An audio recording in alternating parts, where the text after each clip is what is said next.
सारे के सारे बीमारियों की औषधि भागवत है। भागवत, भा ऐश्वर्यम गते धातु से बना, इसलिए इसका नाम है भक्ति। गा गमने धातु से बनता है, इसका नाम है ज्ञान प्रकाश। बा विवर्जते धातु है, विस्तार धातु है। विस्तार धातु विवर्जने धातु, यानी कि वैराग्य से भरपूर है ये कथा। और ता तन धरंत युक्तानाम सर्वम, आपके समस्त तंगी को, यानी कि आपके जहां जहां भी आप जुड़े हो पागल खाने में, सबसे मुक्त करती है कथा। भ ग ब त, 4 अक्षरों का ही खेल है भागवत में। व्यास जी ने इसका विस्तार किया था। व्यास जी से पहले भागवत केवल 4 श्लोकों की ही थी। परमात्मा ने निश्चय कर दिया। और देखिए कमाल की कथा सुनाएंगे अब। भगवान ने यह घोषणा कर दी, बलराम भैया माफ करना, मेरी गेंद तो जमुना में ही जावेगी, क्योंकि मैं तो खेरे हाथ को खिलाड़ी हूं, यानी मैं लेफ्टी हूं।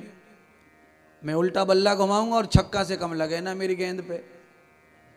तो इसीलिए मैं चाहता हूं कि सारे के सारे जो ग्राउंड में खड़े खिलाड़ी हैं, यानी कि मेरे मित्र गणों, तुम सब लोग चैलेंज के साथ में सब दिशाएं छोड़ दो और केवल यमुना किनारे खड़े हो जाओ और मेरी गेंद को वहीं से रोकना, वहीं रुकना कठिन है। तो परमात्मा ने धोखे से कोई काम नहीं किया, बता के काम किया कि मेरी गेंद जाएगी जमुना में, रोक सके तो रोक लो। इसको कहते हैं असली क्रिकेटर। आज तक की मति में, आज तक जब से क्रिकेट चालू हुई है, ये दुष्ट खेल चालू हुआ है, तब से लेके आज तक कोई खिलाड़ी ऐसा नहीं पैदा हुआ जिसने बल्ला घुमाने से पहले कह दिया हो कि मैं आज इतने छक्का लगाऊंगा। पर परमात्मा ने कह दिया कि मेरी गेंद तो यमुना में जाएगी, रोकना है तो रोक लो।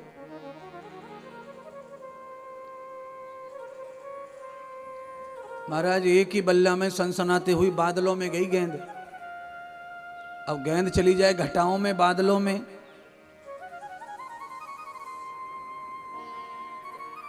एक खिलाड़ी कौन था कोरोना के पहले की खेल की बात है, मैं टीवी पर देख रहा था। तो एक खिलाड़ी था, कोरोना से पहले बहुत नाम था उसका उस समय। उसने छक्का लगाया था तो उसकी बॉल जो है ना, वो हेलोजन रहते हैं खंबे पे लाइट, उनको पार कर गई यूं। तो कम से कम 15 दिन तक न्यूज पे वही चलती रही गेंद। और ये गेंद कृष्ण भगवान की, खंबे की बात कर रहे हो, ये तो बादलों में पहुंचा दी, गगन में। अप्रभातत्वयार मेघ, मानो कि भगवान बादलों में गेंद को डाल दिया और बादल गेंद को कहां ले गए, यमुना जी में, और बीच यमुना में पटक दिया गेंद को। अब लीला देखो परमात्मा की। श्री दामा को भुसका दिया भगवान ने, नोच दिया, चिल्ला तू अब चिल्ला, मेरी गेंद लाओ, मेरी गेंद, ऐसे बोल, रो बलराम भैया, नहीं तो कूदने ना देगा। फिर भी गेंद उसी की थी, श्री दामा की। अब श्री दामा रोने लग गए, कान्हा मेरी गेंद मोकू दे दे, कान्हा मेरी माँ मारेगी, मैं गेंद लेके नहीं लौटा तो मैं क्या करूंगा, मैं तो गरीब हूं, मेरे पास तो दूसरी गेंद नहीं है। बलराम ने उसका गलेवान पकड़ लिया, तेरी गेंद के पीछे कृष्ण का कम है, जान से खोदू भैया को, एक नहीं 1000 गेंद दे देंगे। और बालक वाली जो जिद है, बाल हट जो होता है, श्री दामा एक ही जिद पकड़ गया, मेरी वही गेंद, मेरी वही गेंद, मेरी वही गेंद, मेरी वही गेंद।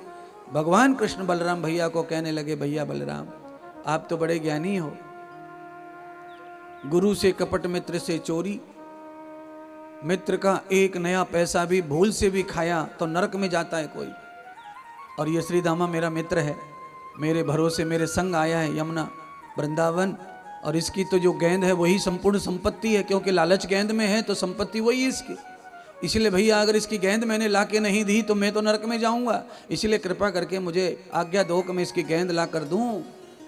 अब तो बलराम भी चुप हो गए, शास्त्र की बात की तो चुप हो गए, भगवान खिसल गए यमुना जी में।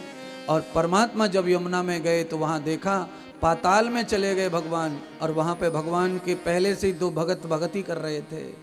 उस काले नाग की जो पत्नियां थी वो दोनों ही कृष्ण कृष्ण जप रही थी महाराज। परमात्मा पहले उस पत्नियों के पास गए, अपनी भक्तानियों से मिले, और भक्तानियों से मिले तो भगवान ने भक्तानियों को वरदान दिया, अखंड भव सौभाग्यवती भव, तुम्हारी भक्ति से मैं प्रसन्न हूं देवियों, तुम अखंड रहोगी हमेशा, तुम्हारा सौभाग्य कभी क्षीण नहीं होगा। अब तो पत्नियों को वरदान दे दिया, अब भगवान उस कालिया को कैसे मारें, बड़ी मुश्किल में पड़ गए।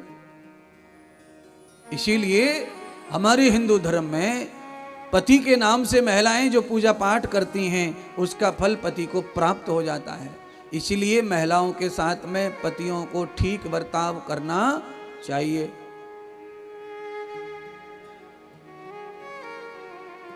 पत्नियां जो हैं व्रत करती हैं, उपवास करती हैं, उसका फल पति को मिल सकता है। ये भागवत का प्रमाण है। दोनों स्त्रियों ने भगवान का भजन करने से अपने पति के प्राण बचा लिए। भगवान आए थे मारने के लिए, पर भगवान ने मारा नहीं, फिर उसको नाथ दिया। नाथ ने नाथ दिया और जगन्नाथ परमात्मा दीनानाथ ने उस नाग के विष को समाप्त कर दिया। कौन सा विष है? नाग में रूप का विष है, गंध का विष है, शब्द का, स्पर्श का, स्वाद का, रस का, ये 5 विषय हैं और उसके 5 फन है महाराज। पंचम द्वयार दृष्टिनाम त्वया कर्तव्य विसंगते।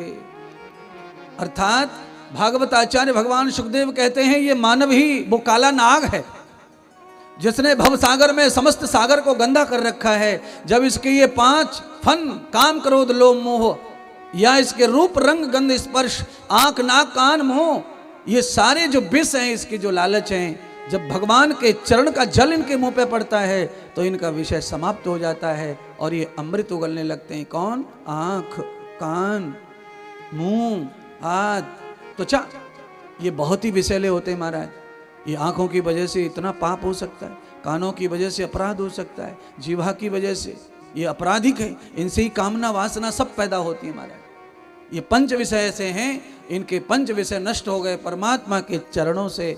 इसीलिए परमात्मा का चरणामृत, गुरु का चरणामृत ज़्यादा से ज़्यादा ग्रहण करना चाहिए। क्यों? हमारे विषयों को शांत करने के लिए इनकी शीतल जल की हमें नित्य आवश्यकता पड़ती है।